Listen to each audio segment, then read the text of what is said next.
really quick, so my name's Keely Burks. I know they introduced me over there, but I'm a licensed counselor here with Alethia and with all these other therapists. I hope you guys had a really good session last time. I know there's, I love our group because everybody is just, they're brilliant. I feel like we get to work with some brilliant people, don't you think? I think they're all pretty awesome. Really good information. So we're going to talk about sensory processing disorder and how that comes out in anxiety. So a couple of different things. First, what is some different names? So sensory integration disorder, sensory processing disorder. These are just some different names of it. Sensory integration dysfunction, and sometimes it's referred to as sensory sensitivity. So if you go and do any reading about this and you see any of those names, they're all talking about the same thing. They're all essentially the same. Well, they are the same, just different names for the same thing. So I want you guys to draw, or you don't have to draw it, you can just imagine in your head, 3 horizontal lines. So 1, 2, 3, like this, okay? And these would be labeled low, moderate, and high. Those are going to be different levels of anxiety. Most of our sensory processing kids are hanging out around that moderate level. Like that's their baseline. That's when they get up in the morning after they've had a good night's sleep, when they wake up in a good mood, and before they've had to put clothes on, before they've had to go to school, before they've had to eat something that felt weird in their mouth, before any of that, they're hanging out right around that moderate level of anxiety. I brought some show and tell items. This first one is a little, I was laughing in the last group because I was like, you guys don't know why I brought this. I know why I brought this, but nobody else knows why I have this here. This is a very strange show and tell item. But so when I read this, it says hearts of romaine, crunchy and sweet, 100%. Hearts of romaine lettuce. And I have to be honest, even looking at this is making me gag just a little bit right now. I cannot eat this kind of lettuce. I can't do it. The crunch in it in my mouth, oh, even right now, like, oh, hearing it in my head and feeling it in my teeth, it makes me cringe. It sends chills down my spine. I hate it. Hate it. And my poor husband has sat with me. He sat with me at lunch today while I picked out all the pieces of lettuce like that out of my bowl because I'm not going to eat it.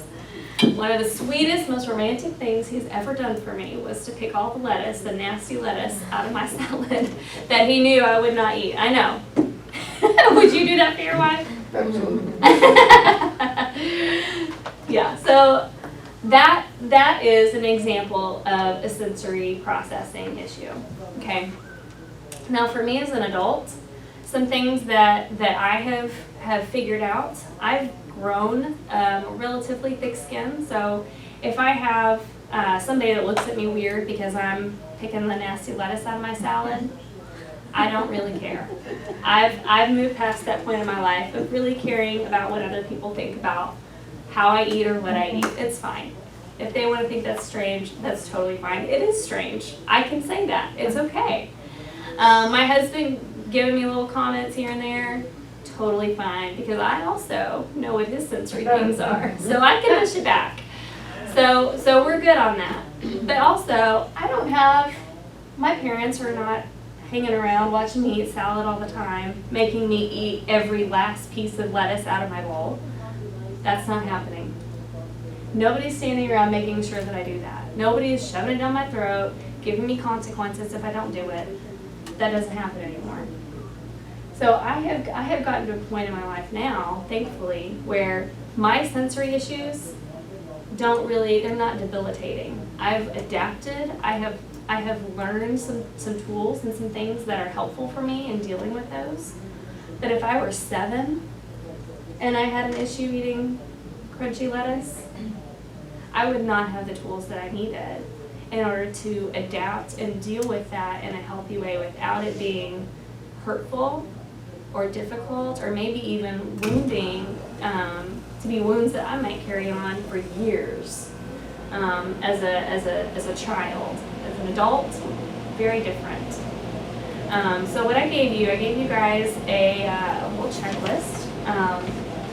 And as you're listening, you can kind of look through that, but part of what we're wanting to do is to foster some compassion for some of these kids that struggle with sensory issues. And one way to do that is to recognize that we all have some sensory issues.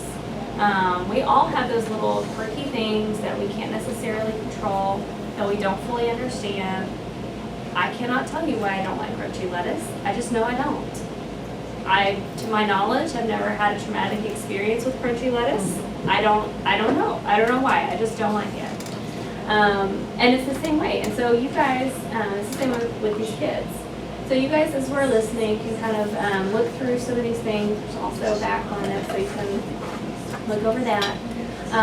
So as we're talking, just look through there and see if there are some things that some tools and things that you use, that you utilize to help your body adapt to different situations and to reduce your own anxieties. So we're going to start out with the different types of senses. So we have, the traditional 5 senses: sight, hearing, taste, smell, and touch. And all of those certainly apply here. And we have a couple of extra ones also that we don't typically think of when we think of our senses. And so as we go through, we're going to discuss each one and kind of break it down, talk about some examples of each one, and then we're going to talk about sensory orientation as well with each sense. So I'll explain sensory orientation to you really quick. There's 2 different versions of sensory orientation. So you have hypersensitivity and hyposensitivity. Kids that are hypersensitive in a specific sense are going to be, we call them avoiders. They are going to avoid stimulation in that particular sense. On the other end, we have seekers. Those are the kids that are hyposensitive. So if you have a seeker, they are going to look for ways to get more input into that specific sense. Okay, we're gonna. I know there's I see some confused looks. As we go through each one, I'm gonna point out different ways that in each sense how this plays out. So we're gonna start with visual. Obviously, visual I think is probably the easiest one to understand. It has to do with seeing, taking in color, shapes, light, orientation, something forwards or backwards or upside down. Also motion is another thing. So an example of maybe the way that a sensory problem may play out with the visual sense. Kids that are hypersensitive might be kids that as soon as they go outside, it's too bright, Mommy, it's too bright, it's too bright. And these are the kids that you're having to buy the shade for your window in the car, because when they're in the car, they can't deal with the light that's coming in. It's too much, it's overwhelming. Okay, that's going to be an avoidant kiddo. So a kid that cannot deal with the stimulation, they are going to avoid stimulation. A seeker might be a kid who is staring into the sun, and you're constantly going, "Sun, please don't do that. You're going to burn your eyes. Please, you can't look at the sun." He is seeking that input. He is wanting it because there's not enough. Okay, so that's visual. Next one is auditory. This one is another pretty easy one to understand, I think. We can all kind of think of different examples. It's responsible for hearing. This includes sound frequency, volume. Also, something that we might not always consider is the ability to drown out background noise. So this AC one behind me, a kid that struggles with that is going to be overwhelmed because the air conditioner is blowing. Whereas you and I, for the most part, we're like, okay, it's blowing, fine. I just kept on going when it came on. But for a kiddo that struggles with that, they're not going to be able to drown that out. Have I been calling it wrong? Have I been saying misophonia rather than just auditory processing? It's the same thing. Yeah. Same thing? Okay. Mm-hmm. Yeah, it's another word for it. So sometimes, that would be, so not being able to drown out noise, that would be a seeker. Kiddo who's looking for more input, okay? A kiddo who maybe is avoidant is the kid that if somebody's tapping their pencil, they just can't. It's too much. It's too much. Okay. They are going to avoid. Also, you know, think of kids that cover their ears when the toilet flushes, or you know, you can't use the hand dryer in the bathroom because that's too loud. That's another avoidant behavior. The next sense, this one is probably the rarest. We don't see this one very often, but it does exist, is the olfactory, which has to do with smell. That has to do with discriminating and enhancing odors, so being able to tell the difference between, you know, or maybe even being able to smell something at all.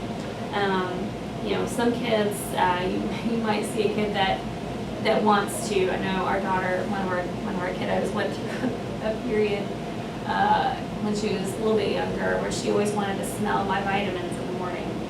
I don't know why. But she just wanted to do that. That was, for whatever reason, that was important to her. She would always ask, Mommy, smell your vitamins. Okay, whatever, that's fine. So, you know, that was her needing more input into that system. The next one it's either gustatory or gustatory. I honestly am not really sure exactly how to say it. I've heard it pronounced both ways. And that has to do with tasting or oral input. So that includes discriminating different tastes, determining if something is safe to eat, and separating sweet and salty from sour and bitter. So being able to tell the difference and discriminate between those different tastes. Also, texture falls into this, and that's why the bag of lettuce is here, because this is one of the things that I struggle with, that applies to me. It's not really a struggle for me. Okay, so that's gustatory. So an example of a seeker, if you have a kiddo that comes home and their pencils look like they've been attacked by a beaver, that would be an example of a kid that's seeking input into that sense. An avoider, me. I avoid that kind of lettuce. It is disgusting. That's an example of an avoidance behavior with this specific sense. So the next one, and these last three are, I would say, are probably the most common that we see. Tactile is the next one. This is the sense that's responsible for touch information. So that includes temperature, pressure, pain, and touch. These are the kids, there are times where these kids cannot always discriminate between hot and cold. They may touch something that's very hot, and it may take 3 or 4 seconds for their brain to figure out, oh, that's hot. And by the time they figured it out, they have a second-degree burn on their hand. Pressure, we'll talk more about that here in just a second, but pain and touch, so these are, so kind of the two extremes, you know, the avoidance and seeking. We have tactile, it's called tactile defensiveness. Tactile defensiveness, these are kids that don't want to be hugged, they don't want to be touched, they cringe if you try to give them a hug, or they pull away. They may push you away. They may even get, if we'll talk about fight, flight, or freeze here in a minute, but they may even go into that fight, flight, or freeze mode where they may become belligerent if they think you're coming at them with a hug. That feels very threatening for these kids that have tactile defensiveness. Also, the opposite end, the seeking end, is under responsivity. So these are kids that are, they may ram their face into the side of this music stand and keep on going. It doesn't even register that should have been painful. So that's tactile. This next one is called proprioception, and this may be a new word for a lot of people. This is one that most people are not aware of and probably have not heard of before. The proprioception has to do with pressure on the muscles and joints, and how the brain registers those things. So This is considered to be one of the foundational struggles with kids with SPD. And so, which means most kids with sensory issues somewhere along the way are going to have some proprioceptive problems. So some signs of this are generally just crashing into things. I think of a kiddo one time I saw somebody that they loved, like across the room or a parking lot or something, and they wanted to go give them a hug, and they took off running for this person, and rather than stopping when they got to them, they ran right, like almost as if they weren't even there, just ran right through them, almost knocking this person over. This was like probably a 4 or 5-year-old kid, almost plowed through a grown adult, because they were running so hard and so fast, and they had absolutely no idea of where their body was in space at that point in time. That's proprioception. There's a lack of body awareness. They're running into things. They're running into people. These are the kids that are, and they didn't realize, oh, my hand stops here, but your body's right here, and now I just hit you in the chest. They have no understanding of where their body is in space, and they have very little ability to control where their body is. So that's proprioception. And the last one is vestibular. Vestibular has to do with the inner ear. There is a correlation between, which is not causation, so there's a difference. Correlation means that as this thing increases, this thing also increases. It does not mean that that this is a cause of vestibular problems, but a lot of kids that have multiple ear infections as a baby often grow up to have some vestibular problems, and I think it mostly has to do with that inner ear. So vestibular basically has to do with balance. That's what helps control their ability to stay centered and to stay right here in their space. Kids who struggle with vestibular problems, there's kind of two extremes. You have the ones that can't stay on their feet. They're constantly falling, tripping over things. They just can't stand up straight for whatever reason, stay on their own 2 feet. And then you have the other end, and that's going to be the kind of the avoidance side, is the kids that can't really stand up and stay focused and stay centered physically. And then the other end, the seeking side, are kids who can spin and spin and spin and spin, spin and spin and spin, where you're almost throwing up watching them spin. And then they stop, and then they just run, and they can almost like they could run a straight line right there. They don't get dizzy. So there's something is off with their inner ear, that they are requiring that extra sensory input into their vestibular sense. So that's vestibular. Let's see, I think this is where I handed out something last time. Oh, no, we'll wait. So those are the senses, and then we're going to connect this with anxiety. So like we said at the beginning, these kids, their baseline is at that moderate level of anxiety. They hang out there. That's, before, as we said, before anything else happens for the day, before they have a surprise fire drill, before they get in trouble at school, before mom gets annoyed for having to fix their socks for the 5,000th time. Before any of that happens, they're right there at that moderate level. And there's really 2 different ways that anxiety plays out with SPD kids. One is directly related to sensory processing. These kids have a general discomfort in their own bodies. They don't understand fully what's happening, just like you probably may not fully understand what's happening. They don't either. And for a kid, that's a pretty scary thing or for anybody, that's a pretty scary thing to not know. If you think about it, if you get sick and maybe you've had headaches for several weeks, we get a little paranoid about that and think, oh my gosh, what if something's really wrong? When you don't know what's going on with your body, that's a little bit of an unnerving feeling, and it's going to produce anxiety. And with kids, it's no different. So their lack of control and lack of understanding of their surroundings is all of those things kind of help to lay the foundation for their anxiety level to be elevated over what kids that don't struggle with some of these things might be.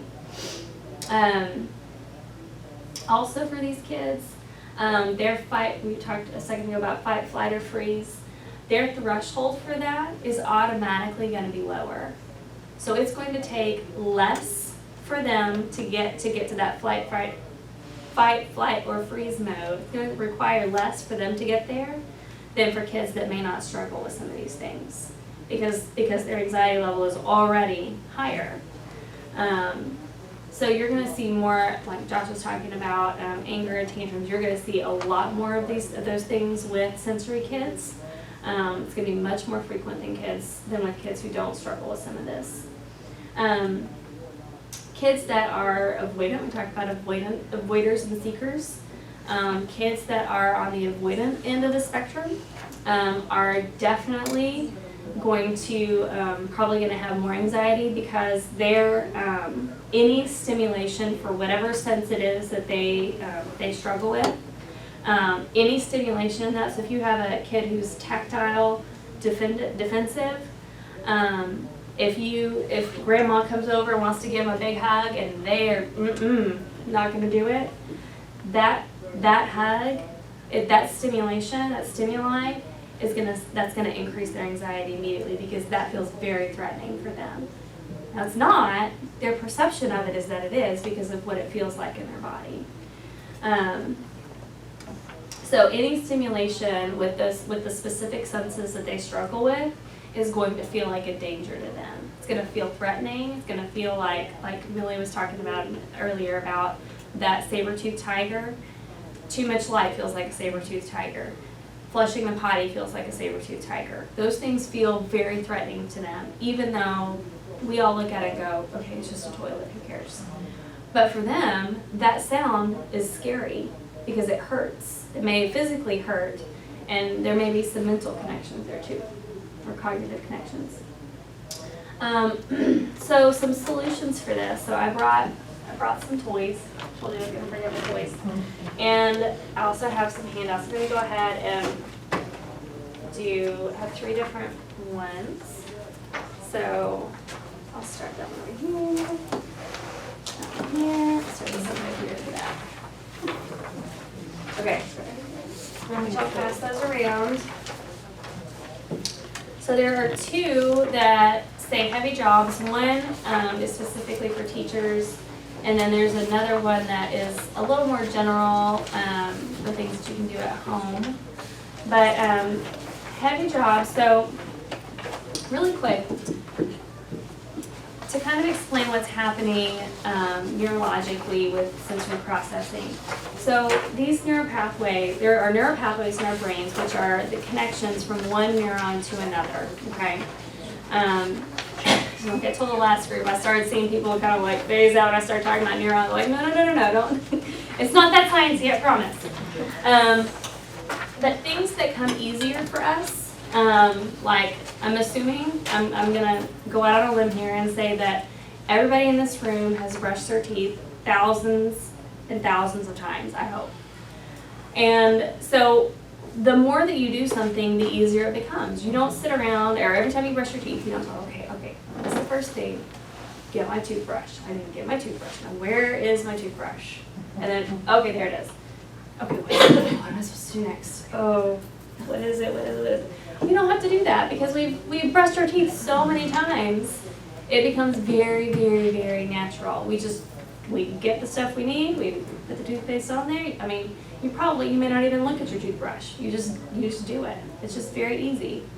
That neural pathway in your brain is super smooth. That is like a super highway that has been paved many times over, and it's easy. Now, things that are more difficult are the neural pathways that have not been traveled as much. These issues, these things that these kids are struggling with are like, their neural pathways for these things are not only are they not paved, there may not be a road there at all. they may be having to go through the woods and they're cutting down limbs and with their machete, having to pave their own road for the first time. And so that's what these heavy jobs and some of these little toys that I'll pass around, that's where these things come in handy. Because they need more stimulation to help pave those roads so that they become traveled more and more and more and more. And it helps to smooth out the process so that things feel more natural to them, and it becomes more normal, just like brushing your teeth.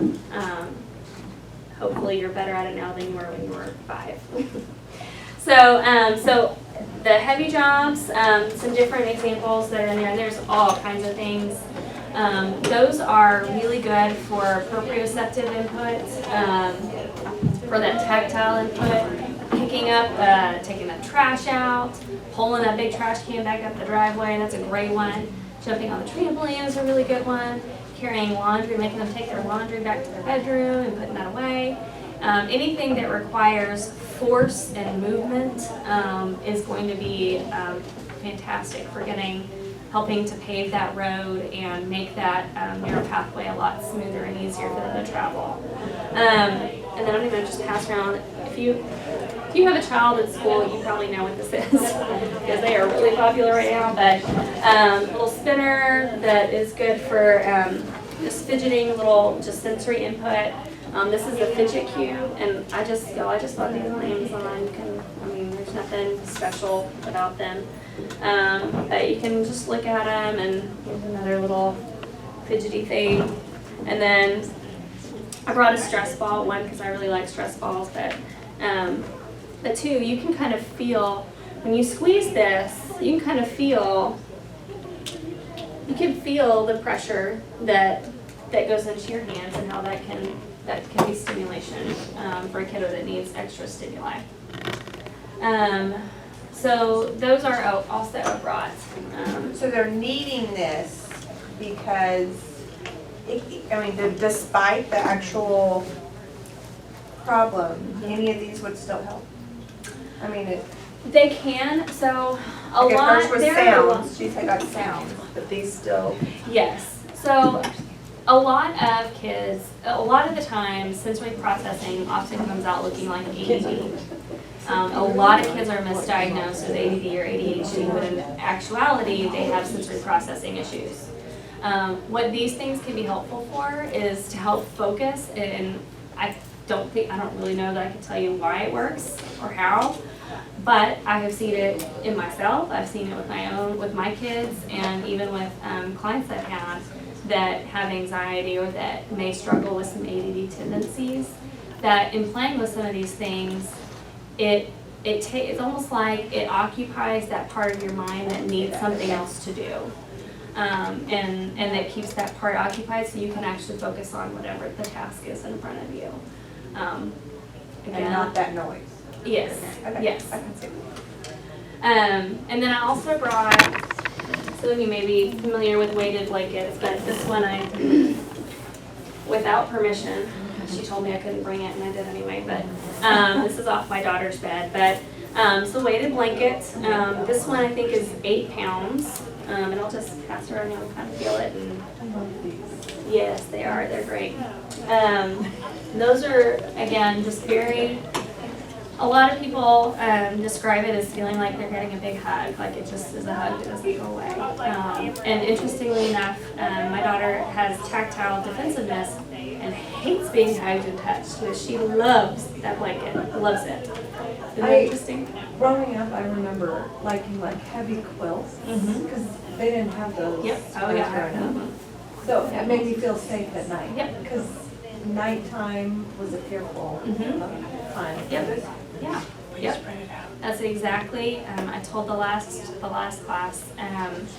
Our daughter, for a long time, really most of her life, struggled with staying in her bed all night. She would come in, wanted to come in our room. She would feel scared and anxious, and we gave her that. She probably came into our room, I would say at a minimum 3 nights a week.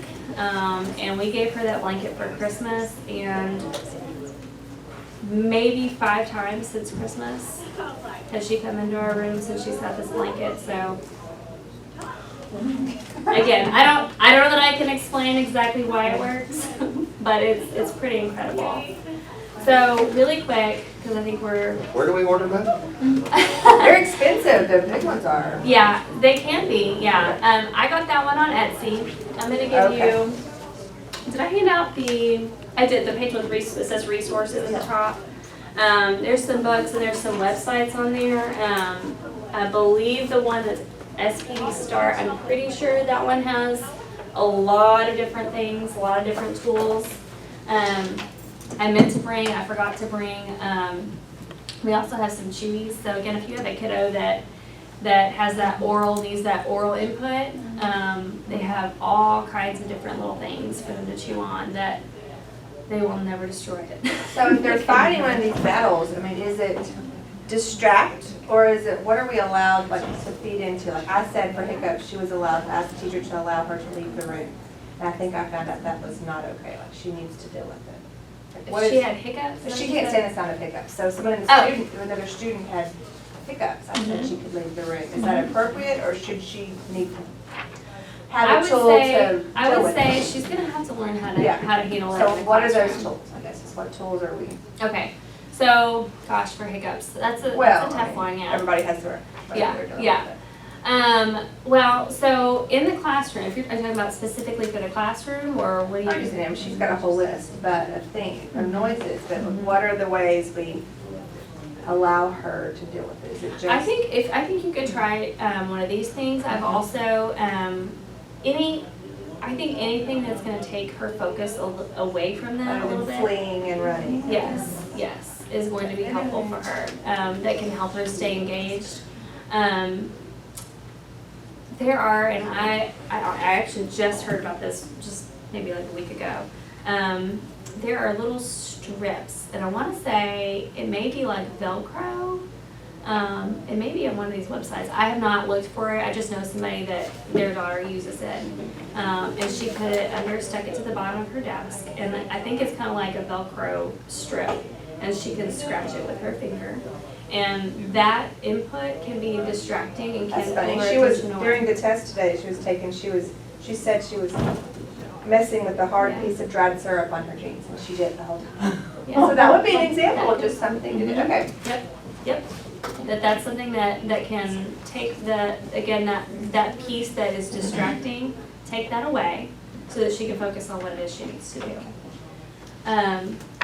What was the chewy thing that you said, the mouth chewy? Okay, You yes. have the website, is that on I'm here? pretty sure it's the SPD Star. Okay. I'm pretty confident that that's it. But what is it called? Okay, there, you can, gosh, I call them chewies. That's what we call them in our house. There's probably a more, I don't know, professional name for it, but they're just little, and they have different shapes and different sizes and fun colors, and the ones we have, and I'm kicking myself because that was on my list to bring and I forgot it, but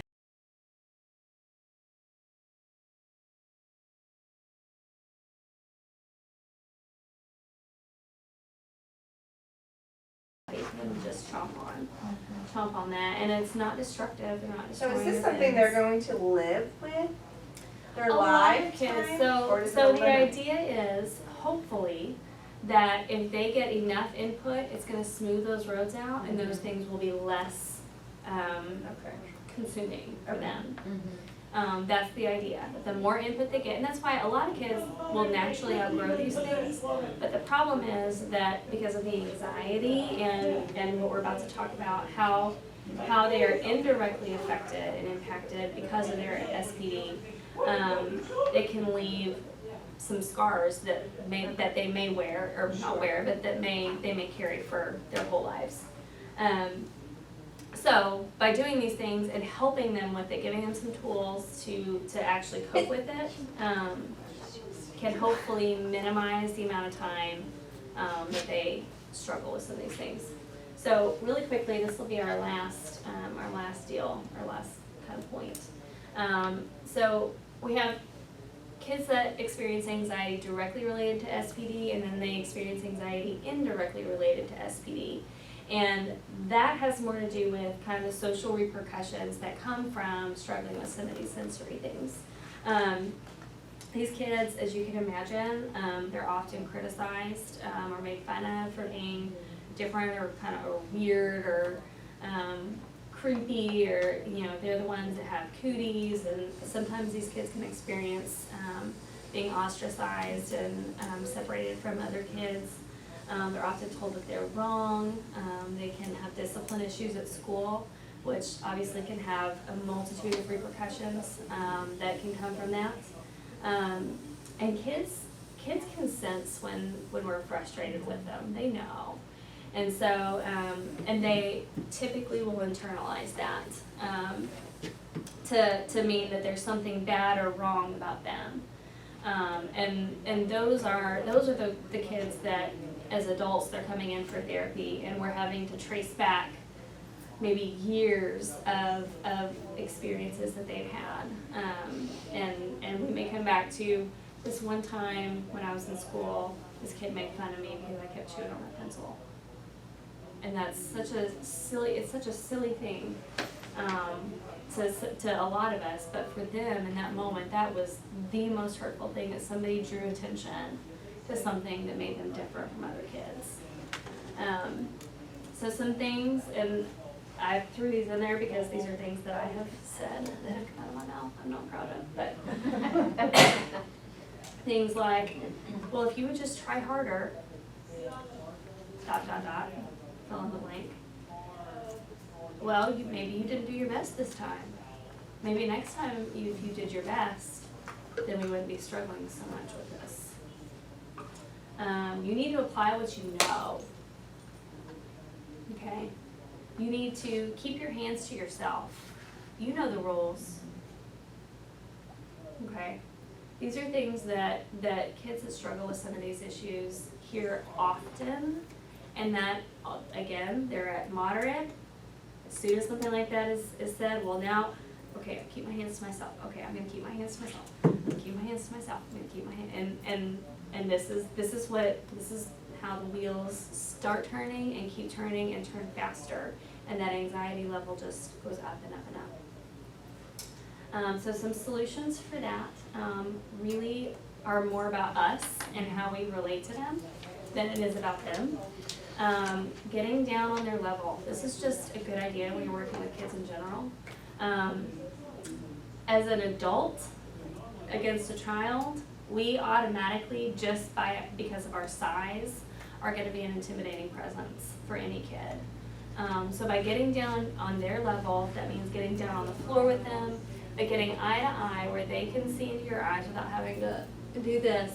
They can look into your eyes and you can look into their eyes. Immediately, their anxiety level is going to go down when they're relating with you, because you're not as intimidating as you were when you were standing up.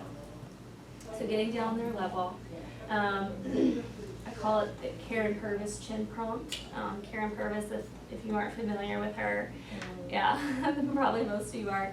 And The Connected Child is one of the books on your list. But she had, what she did in working with kids is she would just gently touch their chin.